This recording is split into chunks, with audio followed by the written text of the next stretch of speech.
আজকে যে ইন্টারভিউ বোর্ডে সব আসার কথা ছিল তারা কি সব এসেছে? হ্যাঁ হ্যাঁ এসে গেছে। কারা কারা এলো? ওই সূর্য এসছে, চন্দ্র এসছে, আর তারা এসছে। ধূমকেতু এখনো আসেনি। ও, তার তো আসার কথা ছিল, অনেক দূর থেকে বোধহয় আসবে বলছিল। যাই হোক, আমাদের তো দেরি করার ব্যাপার নেই, আজকে এই ডেটেই আমাদের করতে হবে। যাই হোক, একটু ওদের ফাইলটা দাও তো। এই নাও। হ্যাঁ, ঠিক আছে, ফাইলটা চেক করে নিয়ে আমি দেখছি।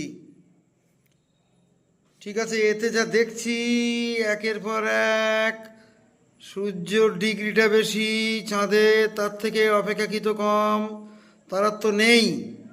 যাই হোক, এই ডিগ্রি ফিগ্রি যা আছে আমরা দেখে এই সিদ্ধান্তে উপনীত হচ্ছি যে মোটামুটি সূর্যকে পোস্টিং দেওয়া যাবে পার্মানেন্ট হিসেবে, চাঁদকে কিন্তু আপাতত এখন টেম্পোরারি হিসেবেই নিতে হবে। আর তারাকে তো কোনো কথাই হবে না, ওকে নেওয়া যাবে না। ঠিক আছে, তাহলে এই কথাই থাকলো, পার্মানেন্ট হিসেবে সূর্য, টেম্পোরারি হিসেবে চাঁদ। ওদের 12 ঘন্টা 12 ঘন্টা করে ডিউটি।